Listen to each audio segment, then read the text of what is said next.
Hi everyone, today we will talk about how to fix or how to solve Snapchat story has no sound. To know how to fix or how to solve Snapchat story has no sound, you should just go to settings like this. You will click. After that, in this page you will go to apps, default apps, app settings. When you will see this list, you will go down to find the application of Snapchat and you will enter.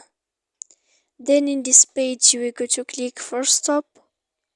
When you will end this, you will enter to storage. Sorry for that mistake, storage. And after that you will click clear cache.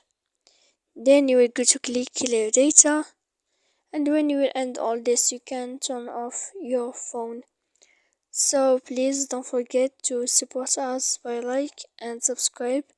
See you next time in another video.